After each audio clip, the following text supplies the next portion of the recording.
And I want to say welcome, my friends, to another episode of Coffee with Tea. I'm your host, Tonia Tyler, and I'm excited about my guest.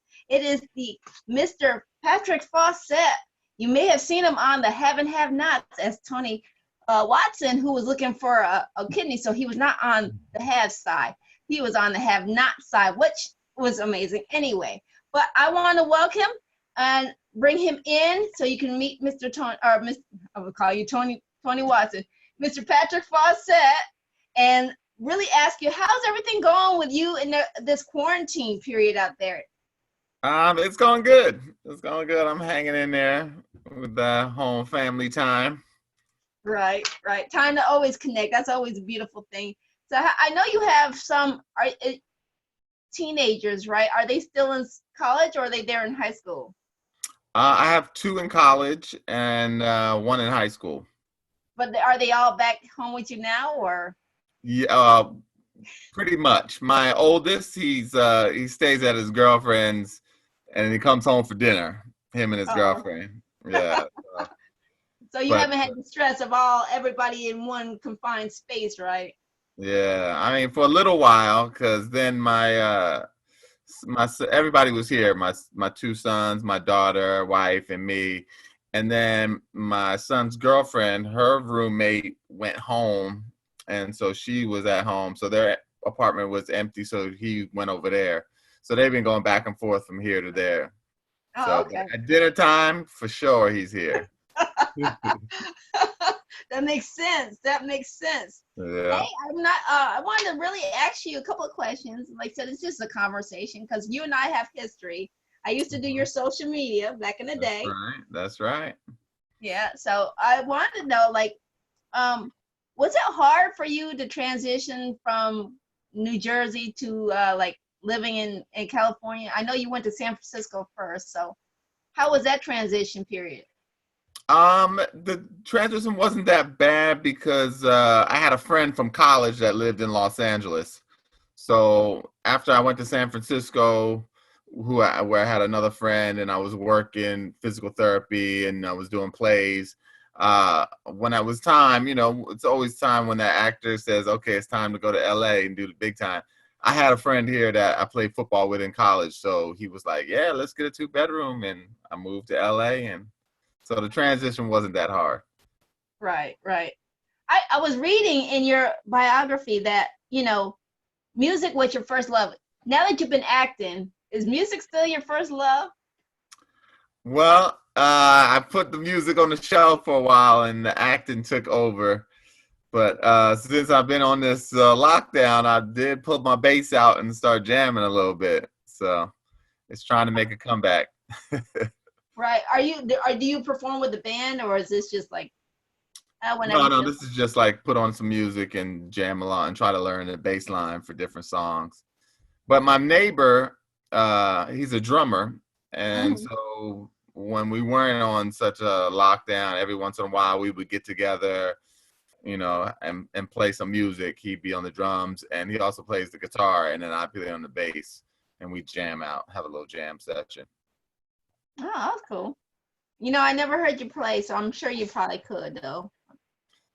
I Yeah, only was taking care of the acting part. yeah. Actually, in the movie Walk Hard, Well, okay. um, I played the bass in the movie, so all those songs we really had to play. Really had to play them. So we Oh, met, but I was on the stand-up bass. So we met with a music supervisor, and we rehearsed those songs for like a week to get them all down because I had to spin the bass around and do all that jamming stuff. And so I got to mix the two, which was nice. right, right. Wow.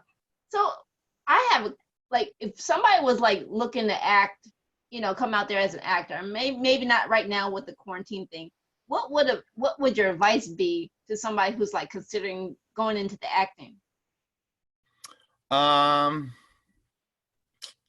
I would say get all your classes in first, get a nice foundation of your acting, and then try to facilitate a place to stay and a job where you can have some flexibility. because the hardest part is working and going to your auditions. So you got to have something that's kind of flexible. That's why there's so many waiters and waitresses out here, because they can work at night, audition during the day. Right. So have some flexibility. Right.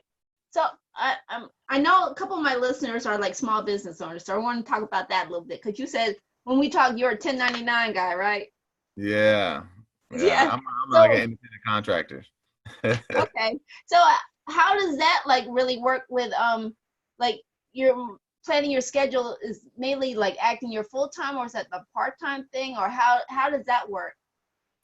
It's a part time, sometimes full time. When I was on the show, The Have and Have Nots, it's shot in Atlanta, so I would just go there for a couple months and then come back. So that would be full time.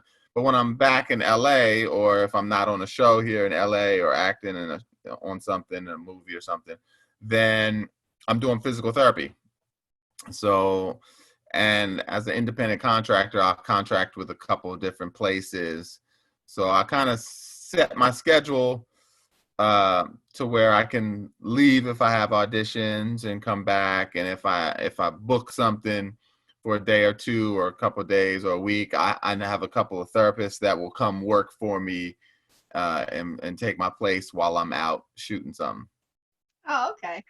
Yeah. Well, like I said, having had nots was really big, and I know at a lot of at the beginning. For those who don't know, Tony was trying to get a kidney from his son back there. So Mhm. you have a strong following when it comes to the have and have not. So when you're doing your physical therapy work, do you have like people who are just like, oh my God, that's Tony? Or, I mean, how did you deal with that? Yeah. Well, when I was on the show, I had a lot. One time, a funny story. One time I was doing home health, right? So I went to this lady's house down in the Crenshaw, went to the door, and she opened the door and she was looking at me and she was like, "Is this a joke?" I was like, "What?" She's like, "I know who you are. You're Tony Watson. I watched you on the show." And I'm like, "It's not a joke, girl. I'm here to do some therapy on you." So it's pretty funny. So I mean, like I said, it's living in California is like when you're on this like how do you deal how is everybody dealing with this quarantine? I know you can't go like to the beaches and stuff like that. So I mean, how are y'all managing the quarantine on the West Coast? Well, it's tough because here the beach was open at first, and well, not the beach itself, but like the boardwalk on the beach and the bike paths, that was all open. And then it was just so many people down there that they closed it up, which was like it was sad, but it was a lot of people, so I Right. understand why they had to do it. But it's right now the a lot of people walk in the neighborhood. So you come outside any time of day, you'll see a whole bunch of people walking their dogs, walking up and down the street. When I come out in the morning, I have a big hill a block from me, and you'll see people working out on the hill, like jogging up the hill, going back down, and getting their little exercise in. So people are just out on the street. Right, right. So I know, like, so going back over some of the acting and the physical therapy work and stuff like that. It's like when you were when you got to meet Tyler Perry. That's another question. How were you when you got to meet Mr. Tyler Perry? Did you ever get to meet him? Oh yeah, he was our director every day. He's the first one on the set, last one off the set. Right. When I first met him, I was shocked at how big that dude is. He's like 6'5", 6'6". He's a big dude, and you're Right. like, "Oh, hey, nice to meet you." So he's a little intimidating, because he's so big. But he knows exactly what he wants. So you got to come there with your A game because he's gonna be on it. Like you got to be ready with your A game, with your close up acting right on first take because you're not gonna get that many takes because he's shooting with 3 cameras. So the first day I was like, He did a couple of takes, and he was like, "Okay, let's move on." I'm like, "Wait. We get my close up." He was like, "You see that camera right there? That got your close up. That camera right there, that got the two shot. That camera right there, that got her close up. We're moving on." And I'm like, "Oh, okay." So it's no like getting warmed up. You got to come with it. Right. So when you're like doing the acting thing, did you ever like think about going into the director's chair and all that kind of stuff, or have you, you know, had that kind of Well, passion? it's a natural kind of progression thing for an actor when you've been doing it for a while to kind of be able to see what you want and see the shots.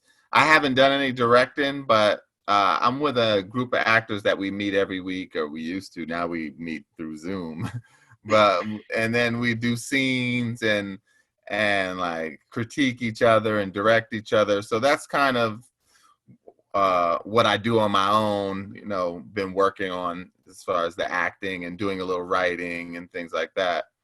But it's a natural progression for an actor to move into directing, because once you kind of see what you want and see how things come out, and with more experience, different shots, what works better, and then you start to think, oh, this would be good here. Oh, that would be good here. Oh, let's try it this way. Yeah. Well, I know you're I've seen you in a couple other things like Teenage Bank Heist. I watched that. Um, and I saw Hot in Cleveland. So my question is, do you ever fear that they put you in a box, or do you ever like, how do you determine what role you're going to go for or not? Like. Well, I don't know. I've done all kinds of stuff, from Tony the bad guy to light stuff like Hot in Cleveland, and like Glow, Stuck in the Middle, Superstore. So I've done the comedy stuff. I've done like the Teenage Bank Heist where I'm detective. So I've done pretty much a variety of things. So I feel like I can do it all, and that's what it seems like. So I don't really worry too much about being put in a box of like Mr. Detective. Although if they put me in Mr. Detective and put me on like NYPD Blue or some like show that's going on forever, like Shamar Moore on there, I'll Yeah, take it. right. You know? So I mean, okay. And for those who also don't know, you and your wife have been married for quite a while, a number of Yeah, years. like So 23 years or so. so with that also, a lot of people are married and they're dealing with this. How do you deal with, or what would you say is a key to a successful marriage? Still, out there, especially in California and acting and all that kind of stuff. Is that like an extra pressure or something? Yeah, because they said the divorce rate in California is double the rest of the U.S. So my advice is don't marry an actor. Because it can be tough. Yeah, I mean, if the shoe's on the other foot, like I've when I first came to California, I've dated actresses and models, and um, I need somebody more grounded than me.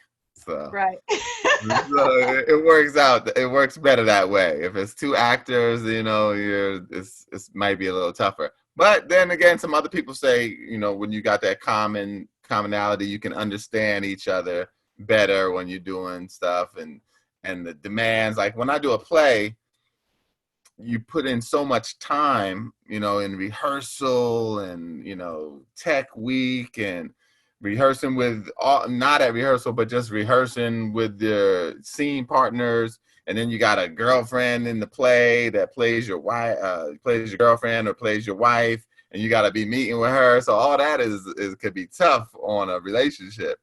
So that's where two actors may have some common ground, like understand what's going on.